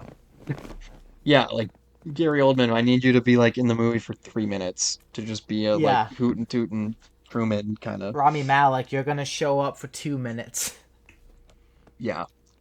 I think the first time I watched this, I had a sort of strange feeling walking out because the movie peaks at like the 2 hour mark, right, with the Trinity test, and then it makes a very deliberate choice Yeah. to um well, of course it's based on the book, but the last hour is about played by Robert Downey Jr., this uh Ro I can't remember his first name, but this Strauss guy who was leading the Atomic Energy Commission. Turns out he's I like can't believe I literally. How did I list off the entire cast but not mention Robert Downey I Jr.? I noticed that, yeah. Um Shit. Maybe we talk about his Oscar winning performance. yeah. Yeah. His Oscar moment, I feel like he was going for it a little too much. That like he like in the last scene where he's like going off on Alden Ehrenreich. Um Hmm. he's like objectively good, but I don't think it bothers me. It's like the last scene of the film he's in. It's like it's his last scene. You know, it's not like he does it multiple times. Like it's a nice enough like build up of frustration, especially every time we do cut to him. It feels like he is winning. He is winning everything going against Oppenheimer. Then it's the rug pulled up the last second type thing. yeah. Yeah, it's really the editing in this is super interesting. I think there are times when it feels like a little incongruous. Like I don't quite understand why a cut was made other than I think there's just like this phenomenon that if you're telling sort of two scenes at once, but you're like cutting back and forth between them, you just feel like it just feels like it moved a little faster than it would have if you told one scene in its entirety and then the next in its entirety. And if you're telling a 3 hour biopic, it's understandable to sort of fall back on that. But I mean, it I works. mean, The pacing is pretty I great. think Nolan always edits his films incredibly fast. Like he's always had very fast paced films, for better or worse. I know a big issue they had with this is that they had to cut out a lot because the IMAX theaters only allow like a 3 hour cut. So they were Oh, really like chopping off. Like it happened with the Odyssey too. They were like apparently they like chopped up to like the bare minimum that they had to work with the Odyssey. And that film was 3 hours. compared to everything that they shot, I guess. So I think Oppenheimer fell into like a similar situation where it's like they just had to cut it down to the bare minimum that needed in order for it to be released in the IMAX theaters. I guess like Killers of the It's still Flower Moon and it Brutalist must have not shot properly on IMAX or something Probably not. No, I mean I would rather take a 3.5 hour Oppenheimer than a 3.5 hour Killers of the Flower Moon. then. Yeah. Um, But like no, like you said, the editing in this film is like it's so fucking good because I remember I saw it with I did the Barbenheimer event with two friends, and my one friend she was like, "Oh, I want to see Barbie," and she was like basically dragged to the theater to see Oppenheimer because of me, and mhm. she was like, "Yeah, I'm just really not looking forward to this," and she actually like walked out being like, "I wouldn't watch it again, but I liked it." I'm like, "That's a fucking win," because it's an adult 3 hour talking drama about Senate hearings, and a bomb does go off at the 2 hour point. But it's not an action movie by any means. It's the rapid dialogue. It's how he's able to entrance you into the world of like what's happening. The way he goes back and forth between different time periods, literally like so sporadically. Like it's such an overwhelming movie to watch on a first viewing. Because I think I felt the same way with you. The Trinity sequence is staggering. One of the best like theatrical moments I've ever had in the theater was that Trinity sequence. And so it's like, okay, does the next hour like hold up to that scene itself? Technically, no, because it's not like as exciting per se, but it's never not engaging. And I do think there were so many great moments in that third act that really just brings it home. Like the big trial scene with Ludwig's score keeps going up, and the way they intensify the lighting on him, the way that the sound design builds and builds and builds, so he finally like again we mentioned it earlier, reveals like why he did what he did. Like that moment to me is just as great as the bomb, and I think that the basically Nolan's first horror scene ever Mhm. with the what's the location? Is it's like a is it a school like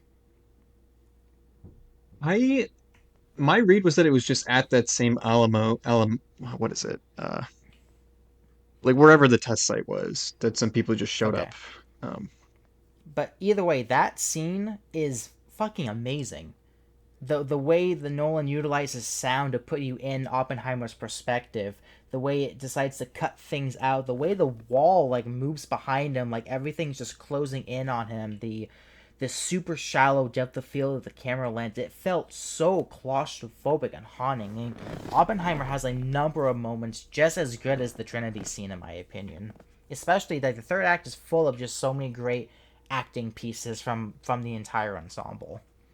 yeah, I say it peaks at the 2 hour point because there's just so much great build up to that Trinity thing, and it's like basically just defines the entire second hour of the movie. But I do think that Mm-hmm. scene you mentioned where he's, with all the American flags and the bleachers and everything, I think that probably is the best scene in the movie. Like as far as just like a 2 minute snippet on its own. Um, Mm-hmm. yeah, really clever. And yeah, there's just so much interesting stuff going on in this movie. Like the fact that like he just knew somebody that was a communist 20 years ago just makes him fall prey to this McCarthyism, and Yeah. the like you learn like what or you wonder early on why is his trial just like 10 guys in a like broom closet, and then you learn that it's just a total Yeah. like sham, what's the term? And Yeah, yeah, go ahead. no, I wasn't gonna add on what you did, but it's like the entire film is so perfectly encapsulated by Emily Blunt. Did you think if you let them tar and feather you that you'd be forgiven? Yeah. Like that line just so perfectly sums up the entire arc that he has in that last hour. Because you are kind of sitting there like they're like dogging on him, and he's not really fighting back, especially like the way he would in the past. Like why is he letting them do all of this like pretty terrible shit to him, despite everything that he did for the government, and the government just turns their backs on him like, yeah, thank you, fuck you, goodbye, Yeah, yeah. type thing. I think he's a little like willing to take the shit because he feels that sense of guilt within himself anyway. So even though a lot of what they're Exactly, but throwing on but him is unfair, it's almost like it's like a self-flagellation almost. He's like allowing it because Well, well, that's like the whole point. That by the end of the third act, you realize why he's letting them do all of this stuff and say the stuff that they're doing to him. It's such a fulfilling like character arc for him. yeah. There are some moments in this I thought were kind of like unintentionally funny. The sex scenes. Well, the second sex scene I actually like a lot. Um, I do too. It's jarring, but I like it a lot. it's like, yeah, that's the one that most, I think when you say the sex scenes in this movie are like weird or bad, most people will think like, oh yeah, why was like Florence Pugh in the meeting room or whatever. But no, I liked that a lot. It was like an interesting stylistic choice. It's like, you know, Thematically, it makes sense for like what is happening in the scene with Emily Blunt having to picture what's happening between, right. basically he cheated on her Having the flat out. affair like So laid out bare for like all those men in that room. Yeah, that works. yeah, The scene I think is like borderline bad is where like Florence Pugh just mid coitus just goes to his shelf, picks a random book, opens to a random page, yeah, says read this, and it's like the yeah. quote. It's like destroyer of worlds. Like yeah, you're about to destroy her world, bro. Have you read the screenplay for this film or not? No, no. So you probably know this, but like all of the color scenes are written from the first person point of view. So it's like all screenplays are written in like the third person. It's very much he goes over to the shelf and Robert picks up the apple. And this like all the black and white scenes are from the subjective point of view. All the color scenes are in from the objective versus subjective. Okay. But in that first sex scene, it's written on the page as "she grinds on me," and "grinds" is in all caps. And I think he actually writes, "We are all caps fucking." And reading, I can't unsee that scene without knowing he wrote down, "She grinds on me. We are fucking," in all caps. It is the most Christopher Nolan thing ever. Yeah. It's like, hey, I have Florence. this running joke.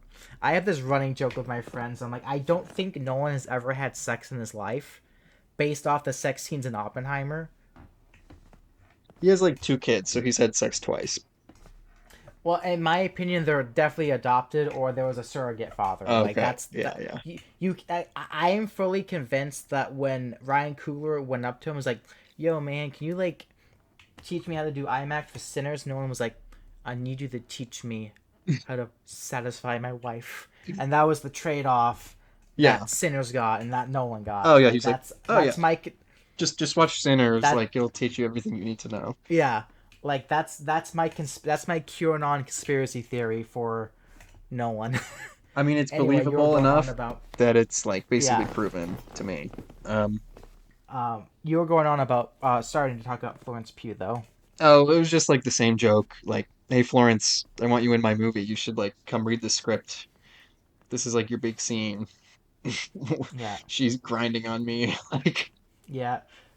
I also love like I mentioned it earlier that like the Florence Pugh and the Oppenheimer like relationship is like kind of like the core heart and soul of the film because it's interesting when you like think about the scenes between Emily Blunt and him. It's like they really don't like one another.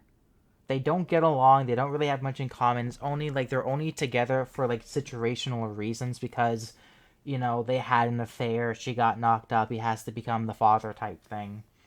And he actually like genuinely loves Florence Pugh in the film, and like the couple of scenes that they have, like, it feels tragic, especially knowing ultimately like she commits suicide in the film and in real life, and like his like breakdown right before the Trinity test starts, and Emily Blunt like basically slapping him like, "Yo, dude, get your fucking shit together." You really feel the loss of her character, and I think like that through line really does kind of go through the rest of the film, whether you're thinking about it or not. Like, this really good writing and acting from that, even though it's not like super obvious. Yeah, I like the relationship a lot, and you're right. You do have like the moment when he first meets Emily Blunt is a little romantic spark there, but other than that, their marriage seems pretty miserable. Um, like she's obviously good for him, the Emily Blunt character, sort of giving him good advice about like, It's all r like tactical and business, pretty much. yeah, There's no emotional pull. yeah. Whereas, yeah, Florence Pugh seemed like really attracted to him by his mind and his like political ideals, and um, yeah, they Like they just could actually like sit down and have like a conversation. He just happens to be emotionally unavailable, right. unfortunately.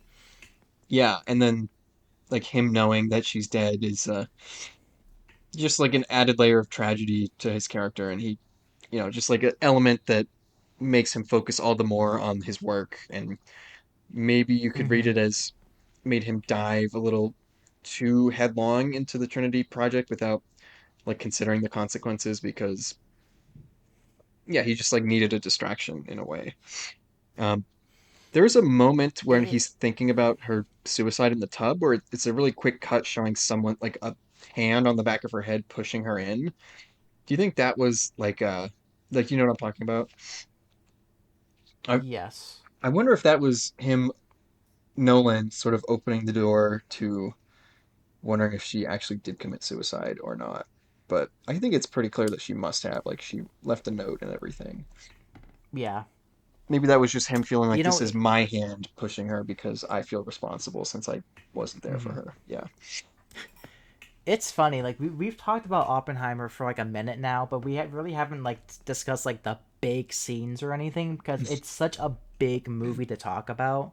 Like Yeah. it is the type of film that you could spend an entire thing just talking about it for 2 hours because there's so much movie happening in 3 hours, and it does such an amazing job at getting everything it needs to in the right time that it needs for a absolutely fulfilling experience. And I talked about like The Dark Knight having one of my all-time favorite movie endings. The final line of Oppenheimer is its peak. The way he delivers the last interaction between him and Einstein, and Nolan sets up their interaction pretty early on in the film from Robert Downey Jr.'s perspective, but you don't know like, oh, what did he say? What did he say? That's kind of like the big question, and it's the, I believe we did destroy the planet by doing the bomb, and it just so perfectly encapsulates the entire film, and then the footage of the world being, destroyed and covered in nuclear fallout. It's like, holy shit. Like, I remember when the film ended, everyone was just in complete silence for like a solid minute, just like watching the credits. Yeah, it's he kind of had to solve the problem of like based on the structure of the book and like how like the only way it could really work is if the Trinity test is not the end of the movie. So how can I like sort of come up with my patented Nolan ending of a like exciting moment and have it tie into, like have something that you're like when you get to the ending, you know it's coming and it's like an answer to a question that was asked throughout the movie because like you said, it's continuously referencing the Einstein thing and like RDJ is always like, "Oh, what did he say to him that made him hate me so much?" And Mm-hmm. um, yeah, no, like really cleverly, yeah, really clever like concept of you know tying it all home of like, yeah, you made the bomb, we won the war, but like the escalation didn't stop, and now like we're constantly living under the threat of like, yeah, I don't know, who knows like who's gonna push the button tomorrow, right? Mm-hmm. So, The only like nitpicky issue I have with the film, and again, this is like a 5 out of 5 for me. This is my favorite Nolan film. I don't know how much you noticed it. There are quite a few shots that are soft focused in oh, this really? film. I'm Yeah, surprised I no, didn't notice. there was definitely a lot of shots where like when Florence Pugh and him were sitting in the hotel room, she is definitely not 100% like in focus. It's very much soft focused on her. Oh, And I know it's because they're shooting at a very like shallow depth of field. They probably only had a limited amount of takes to have because of the IMAX format. Like when you see the Odyssey, there's a there's a moment where a character says a line in a rack focus and he's completely out of focus. Like he is not in focus at all. And it's not one of those things where like it ruins the movie for me because I understand like having to make something like this in Oppenheimer must have been an absolute fucking bitch, and I feel bad for the first ACs who had to try to pull focus for that type of stuff. But Yeah. there are quite a few shots in Oppenheimer where it's like, yeah, that's definitely not in focus, but it's not enough for me to be like, oh, it's ruining the movie. It's just like my little inside baseball, like, ha, I can nitpick your movie now, Nolan. Yeah. I will be on the lookout for that Odyssey shot. I'm super, yeah, I watched this on my like big 4K, but yeah, I'll be on the No, I lookout. remember when I watched it, I was like, are there like shots out of focus? And I talked to my friend who shot all my films, and he goes, "Oh yeah, no, there were definitely shots not in focus." I'm like, okay, it wasn't just my bad eyesight. That's really funny to think about. That the cinematography, best cinematography winner of 2023 had shots out of focus. So that's. It did win, yeah. Yeah. There's But some yeah, absolute. Sorry, go on.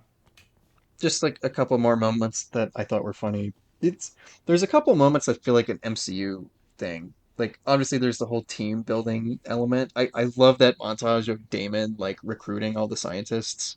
Oh, we didn't even Yeah, talk about Damon really. he's Yeah, so good in he's this perfect. movie. Yeah. Um, yeah, there's a moment when he like decides someone tells him like, "Ah, why are you wearing the military uniform? Just like be yourself." And then he picks up the pipe and the hat. Like Mm-hmm. that was that was funny. The John F. Yeah. Kennedy call out. There's just some Yeah, it's things like like Nolan can't help himself. That felt like a Sorkin moment. I was like, but someone I think it's like the top letterbox review for this movie was like, why did he reveal JFK like the Joker card in Batman Begins? yeah, yeah, yeah, yeah. It's like And right at the end. I'm like, again, like it's something that I can nitpick, but like it doesn't take away from the full like a 12-second scene's not going to ruin a 3-hour film for me, especially when I'm like feeling everything that I'm feeling watching it.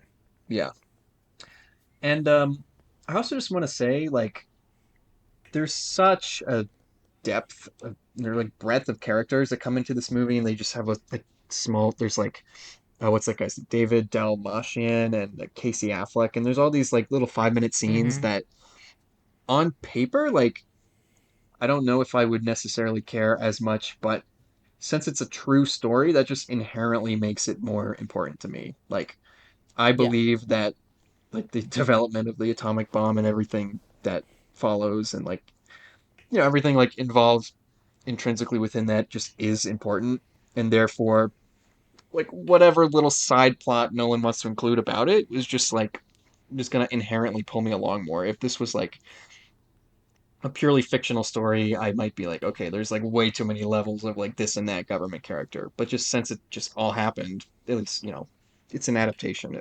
I assume it's mostly true.